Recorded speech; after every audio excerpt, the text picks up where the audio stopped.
Good afternoon. My name is Manuel Sanchez. I'm coming out from Albuquerque, New Mexico. Today is September 16, 2023, the year of our Lord, Yeshua HaMashiach, Jesus Christ. Today is the Independence Day of Mexico from Spain.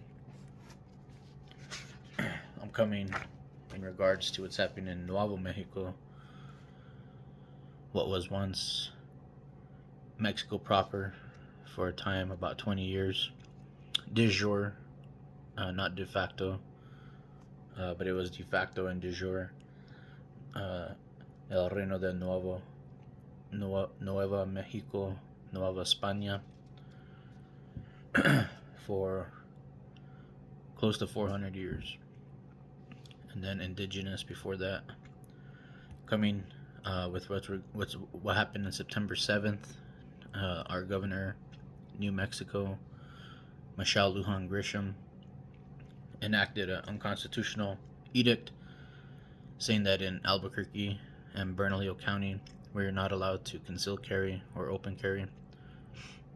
I have a concealed carry. I'm a U.S. Army combat veteran. I served in Afghanistan from 2010 to 2011, Kandahar and Ghazni. So this is very dear to me. And living in Albuquerque, crime is through the roof, and going through the legal system here with our local DA, fighting tooth and nail to getting them to do their job is almost impossible. And now our governor is taking away our right to self-defense, taking away your right to self-defense. In my opinion, it's a democratic coup d'etat. We have our Bernalillo County Sheriff that at first went along with her for about 3 days, and then finally a couple people got killed, and people started protesting against it, and people started emailing him and calling, and he decided to flip-flop. And this is kind of making world headlines, national headlines for sure.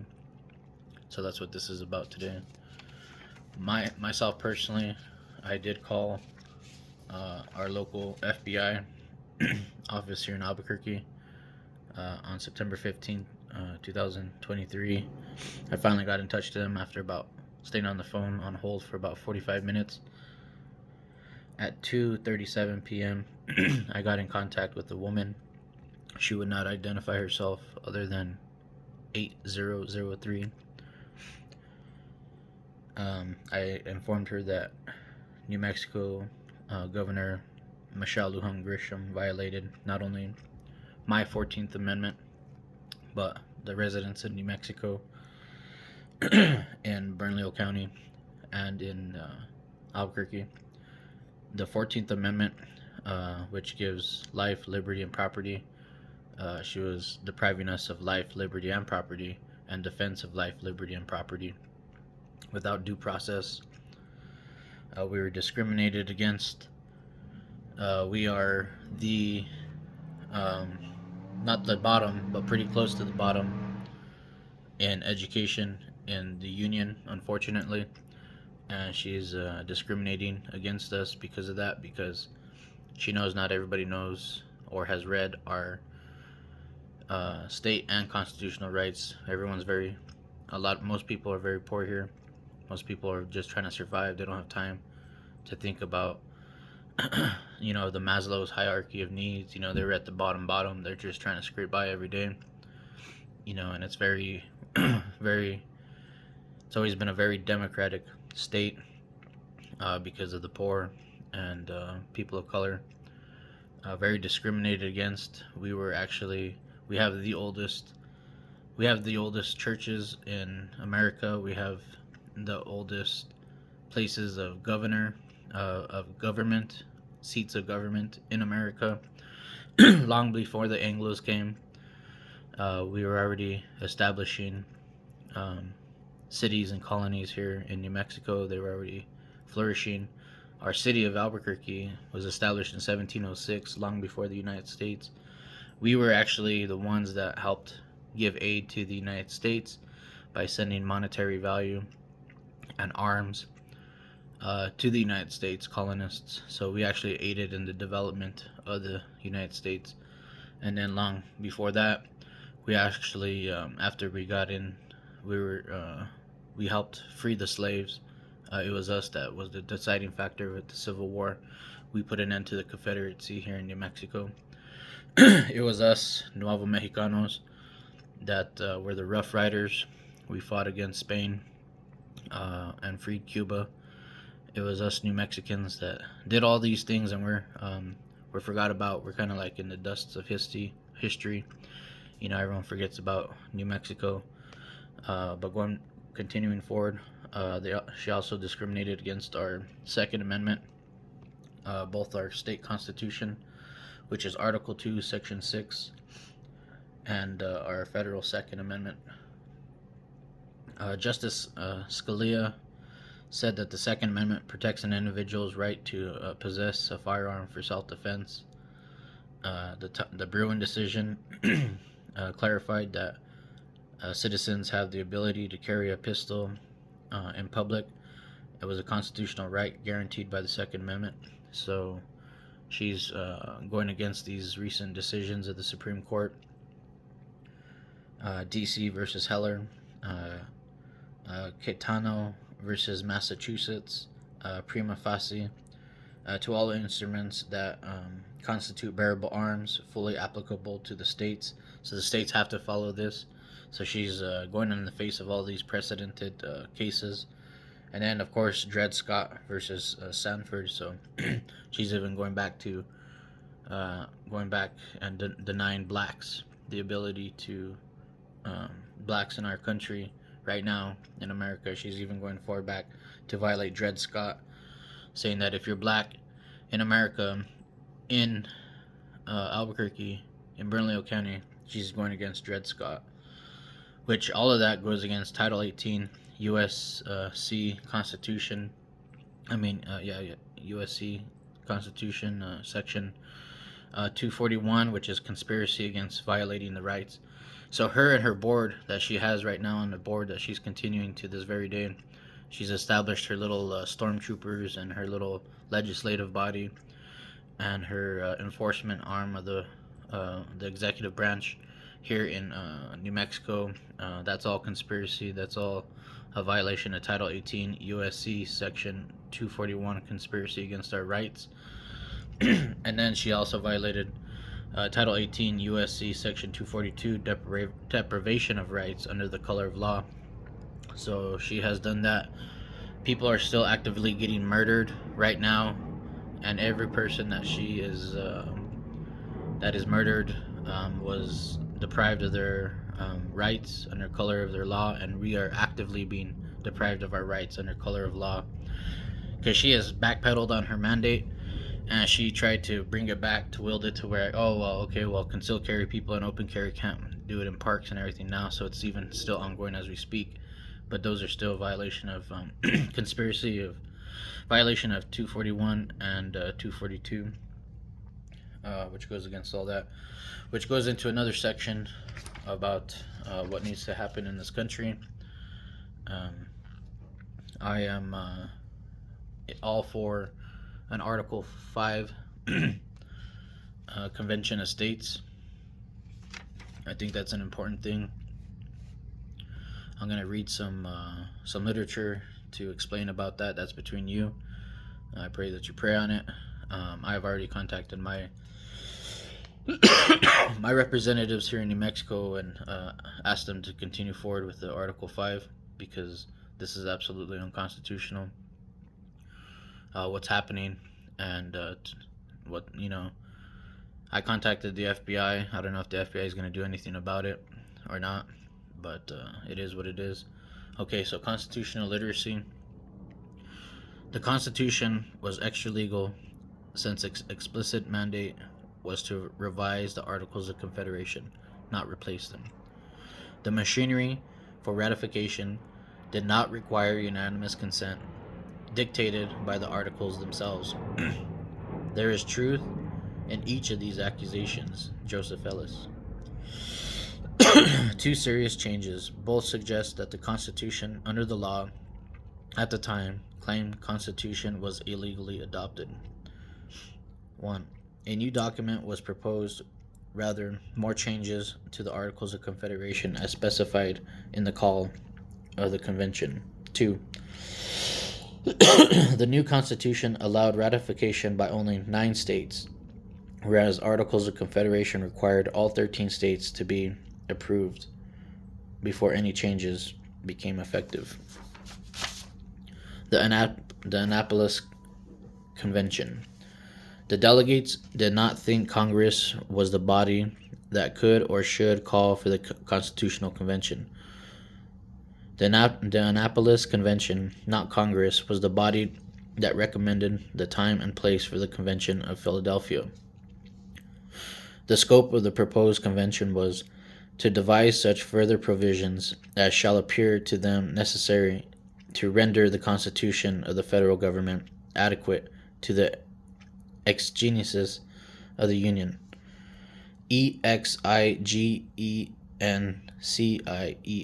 of the Union. Congress had no power under the Articles of Confederation to call such a convention. All people agreed that this power belonged to the states.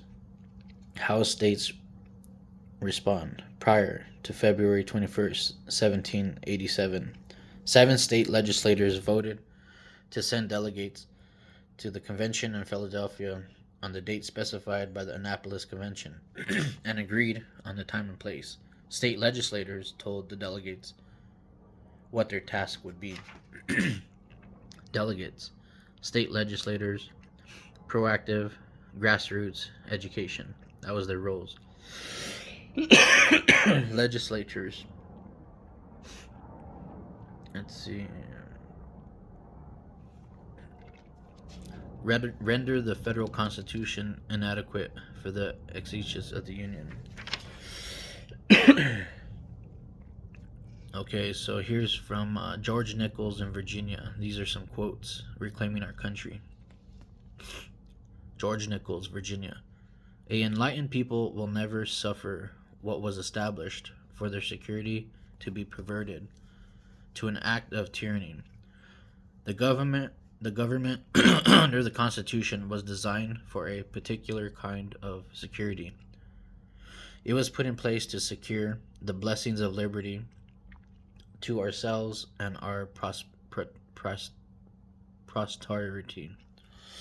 The United States does not operate under the Constitution written. Rather, it operates under the Constitution as interpreted by the Supreme Court of the United States. This has led to be used as an instrument of tyranny, unchecked budgets. The president makes laws when only Congress can make laws. Executive orders, like this governor here in New Mexico, she's issuing executive orders under a fake pandemic, saying that it's a pandemic. Well, how about sugar? How about we ban all sugar from Albuquerque, New Mexico? How about we ban all fats? How about we ban drugs and murder? Congress taxes and spends our money on issues that belong exclusively to the states. International law to govern domestic policies of the United States. Abortion, marriage definition, rights of private property, all have been invaded by the judicial activism, which comes from Washington, D.C., will never reduce their own power. Yeah, they're never gonna reduce their power in Washington. Government under the Constitution, as written. George Mason, Virginia delegate, predicted this would happen. Saw that the day would come when the federal government would abuse its power. So they put the amendments. No amendments of the proper kind would ever be obtained by the people if the government should become oppressive. See, so back then, they didn't even feel the need to put the amendments in the Constitution because they're like, well, these are already well known. But look at where we're at now. we're getting our constitutional rights stripped away from us, and it's written down in plain English, literally, and they're still infringing on it. Article 5. Congress can propose amendments whenever 2/3 of both the House of Congress approve a proposed text. Then it goes to the states for ratification. Always been used to date. And then there's a second way. States can propose amendments whenever 2/3 of the states agree to call a convention to propose amendments. Requires the state legislators of 34 states must approve formal applications for the convention concurring the same subject.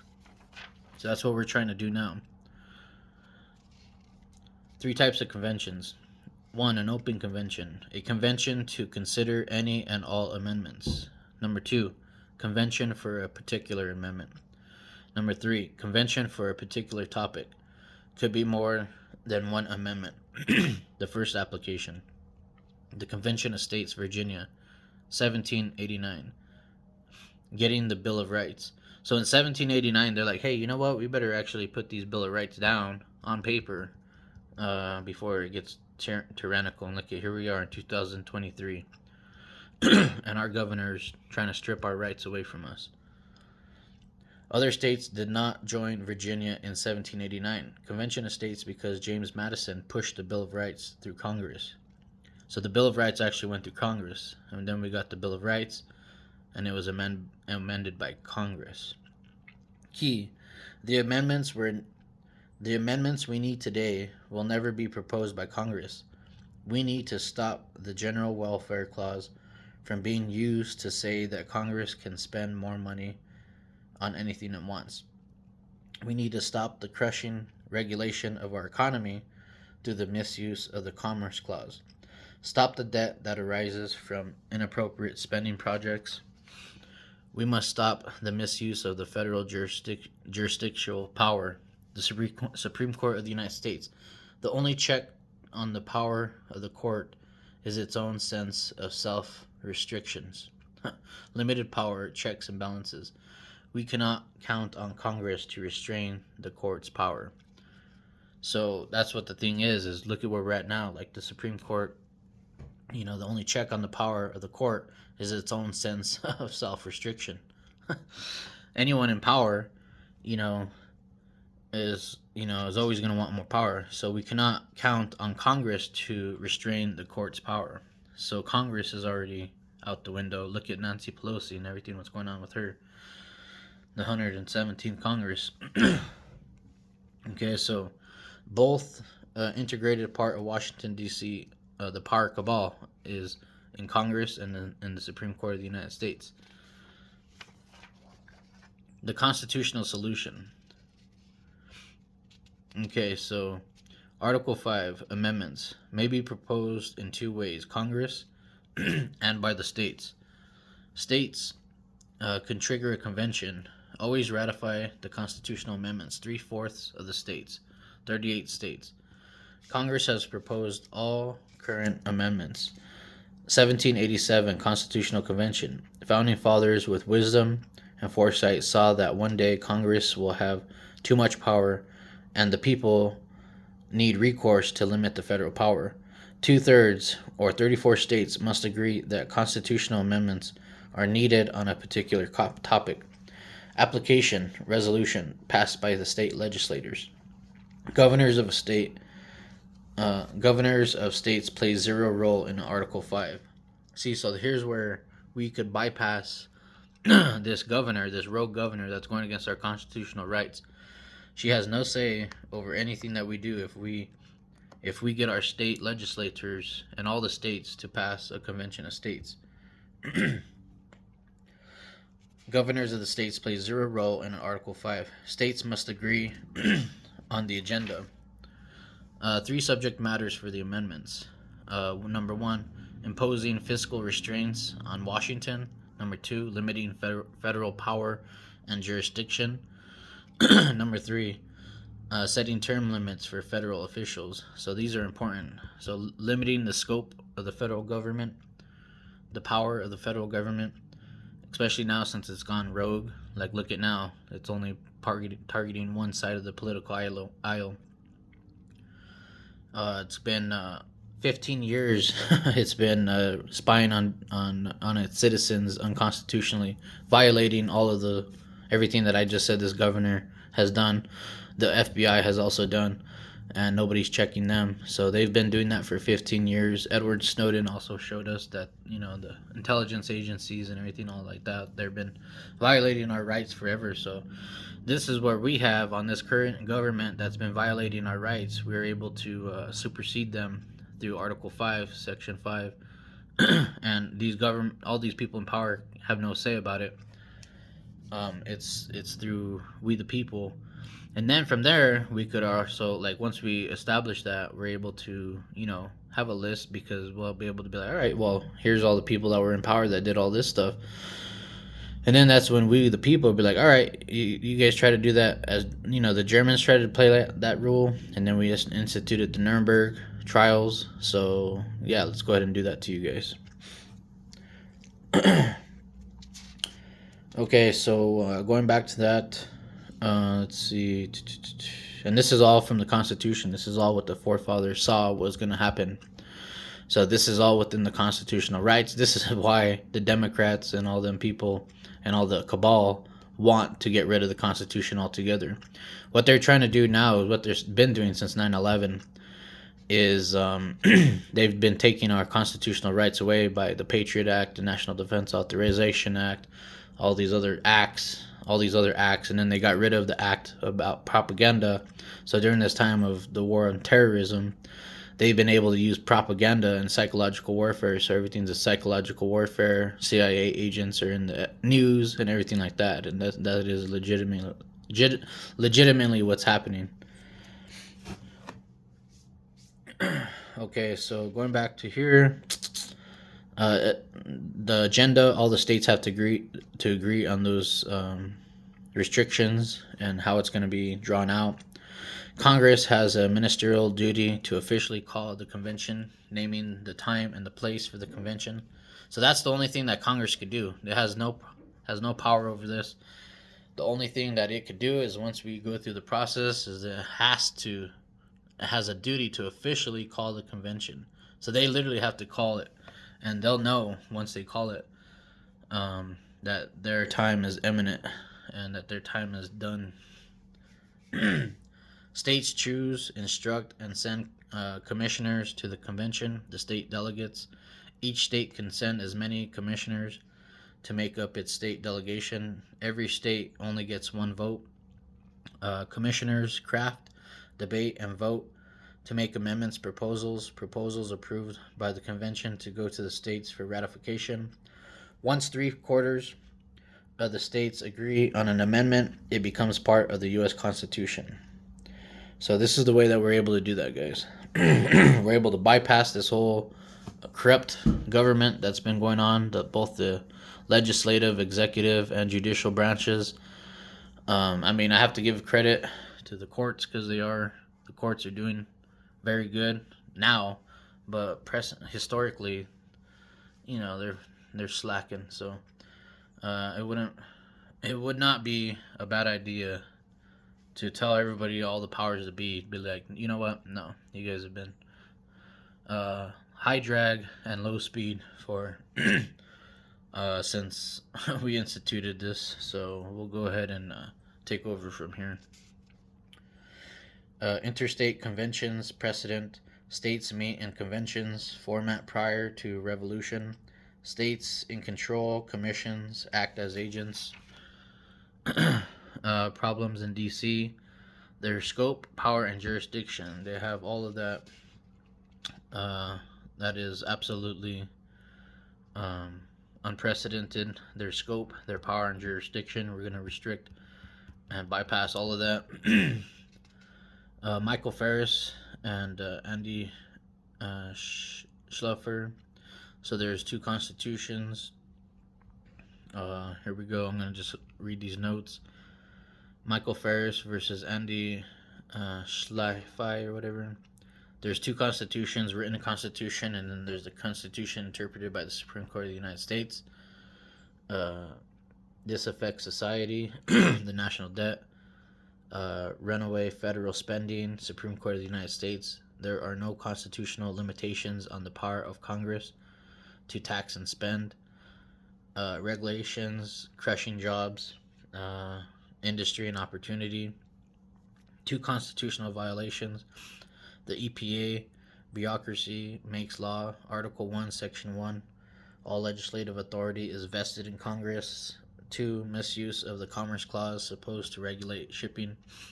Invasion of privacy, such as the NSA with the Patriot Act, cell phones, monitoring the government, monitoring cell phones, emails, CIA, FBI, DOJ, all of that, making dossiers and everything like that on innocent American citizens. And then they had a terrorist watch list for so many years that they finally just were like, oh, that's unconstitutional, but they're still playing with it and doing it. Presidents taking America into wars, never declaring war from Congress. So a lot of these skirmishes and belligerents that we were against was never declared war from Congress. Common Core, federal government trying to regulate education, misuse of general welfare clause again, taking money from we the people, giving back a portion to the states, demand states not listen to their voters, install and listen to the will of the Congress, violation of Republican form of government clause. Washington, D.C. lowers powers, loves powers. Washington, D.C. loves powers, will not voluntarily give up any form of power. They want to continue to abuse that power. The Supreme Court of the United States and Congress also. No solution coming from Washington, D.C. George Mason. The states have to have the unilateral ability to amend the Constitution by themselves. Congress has no substantive role. Procedural rules, yes. No substantive role in the process. Convention of States fears. So this is some of the fears that people say why a Convention of States shouldn't be used. Convention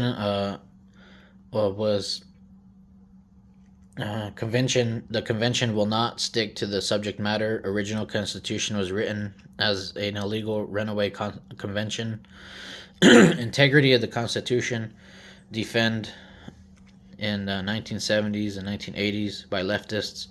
Warren Burgers, co-author of Roe versus Wade.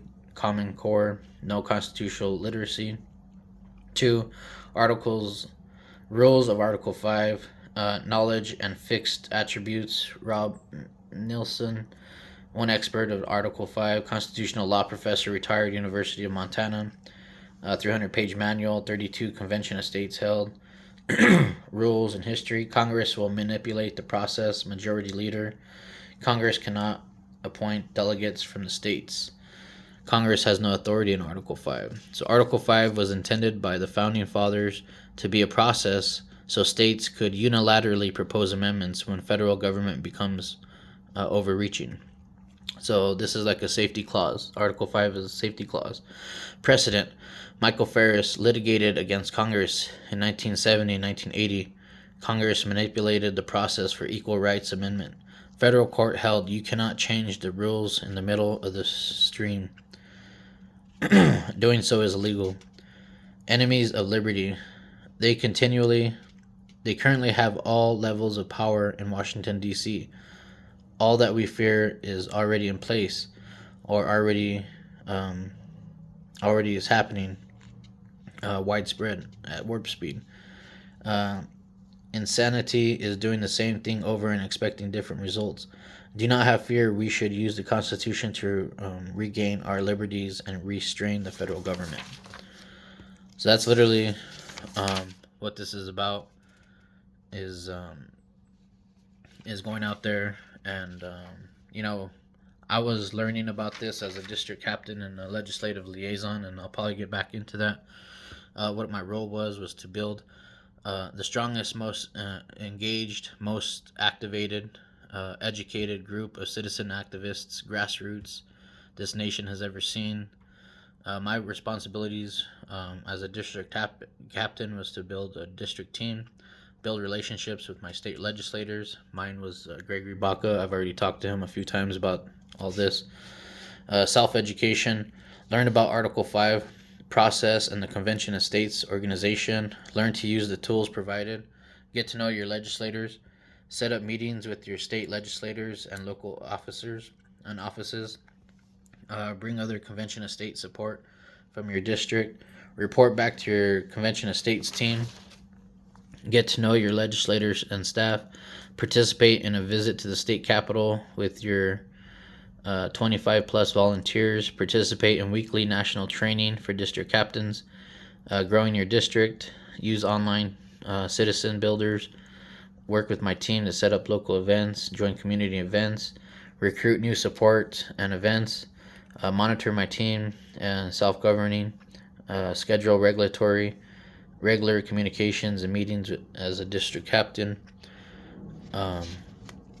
So this is just a call to action to everybody. I'm gonna definitely get back in touch with everybody at Convention of States and join the team again. And this is what I wanted to let you guys know, what's happening in Albuquerque, New Mexico, Bernalillo County, and what you can do about it.